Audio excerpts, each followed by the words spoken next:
So the other day I was watching a YouTube trading channel where the guy was suggesting that all you need to trade successfully is a superficial understanding of candlesticks and a simple moving average plotted on the chart.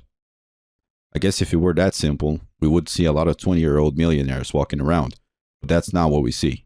What I see are thousands of beginners embarking on the wrong bus as far as trading goes. I also see a lot of people wanting to believe a certain narrative about trading that is just not true. The reality is that trading is hard, and there is a lot to learn and practice.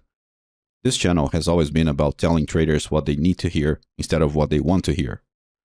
One of the motivations behind this channel is alerting people about the danger of pushing certain utopic ideas forward, and the reason is because I know where the story ends. I have people close to me on a personal level that have taken this illusion of trading to the limit, and trust me, you don't want that in your life. My channel attracts a certain kind of audience that is more advanced, and I'm glad to see there is a community of very good traders forming around here, but you also have to help me getting this message across to the people who need good information the most, which are the new traders who are being misled by people that are trying to make an easy profit by selling empty promises. So please, just click the like button, subscribe to the channel, and stick around until the end of the video because that tells the YouTube algorithm that this video is relevant and then a broader audience can see it.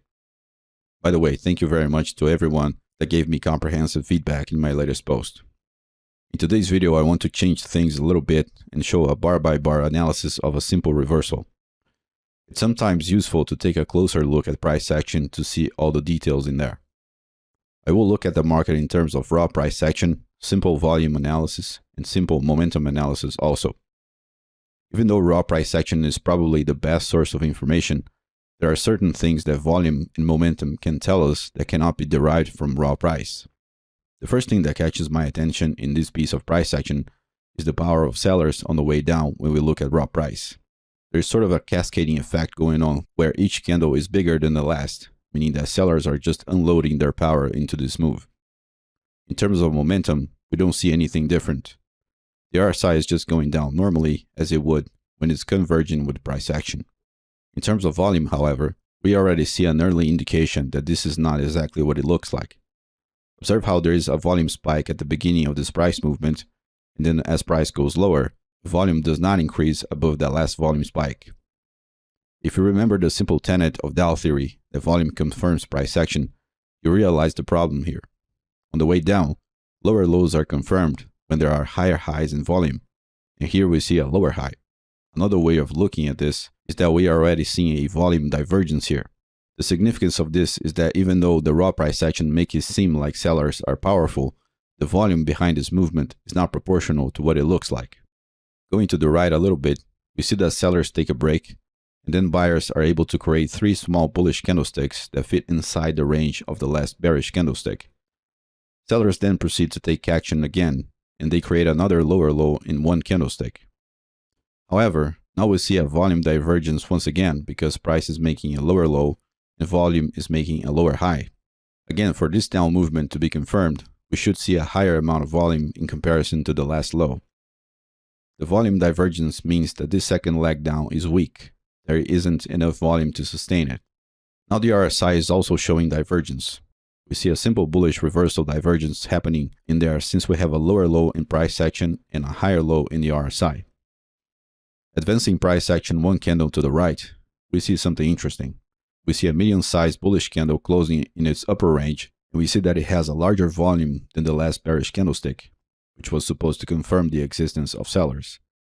That's an indication that buyers are gaining control and price is reversing direction. The bullish candle also breaks the small high that was created when those three small bullish candles were formed. That's sometimes enough for a subtle reversal, and then you may ask yourself how you can possibly take advantage of this.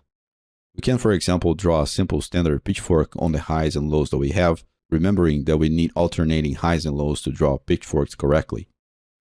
The moment we plot the pitchfork, we can already see that price is overextending the upper line of the pitchfork.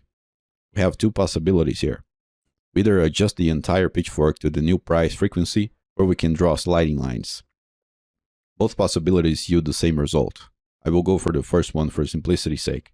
Notice that now the pitchfork is adjusted to the frequency of price. Let's advance price bar by bar to watch carefully what happens. In the next candle, we see that the new frequency shift is being respected There is the formation of a fractal candle, which in this case is meaningless. There is no ground to support a short trade idea at this time. In the next candle, we see an inside formation with a small body and small volume also, still within the frequency shifted pitchfork. At this point, we can draw another pitchfork with the potential highs and lows of the moment, as you can see in this other image. By advancing to the next candle, we see something interesting.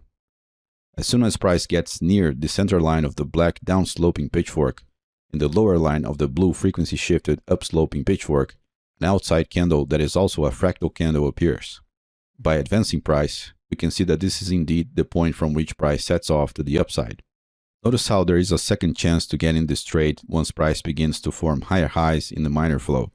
The candle with a large lower shadow comes back down to test the lower line of the frequency shifted pitchfork and the outside of the upper line of the downsloping pitchfork. It also tests the inward frequency that is now one of the limits of the demand zone in a minor flow. That's it for this video. If you wish to learn more about how to trade using these techniques, please check my premium courses in the video description. Don't forget also to support the channel by clicking the like button, subscribing to the channel, activating the notifications button, sharing the video with your fellow traders, and leaving your feedback below in the comment section. Thank you very much for watching, and I hope to see you in the next videos. Take care.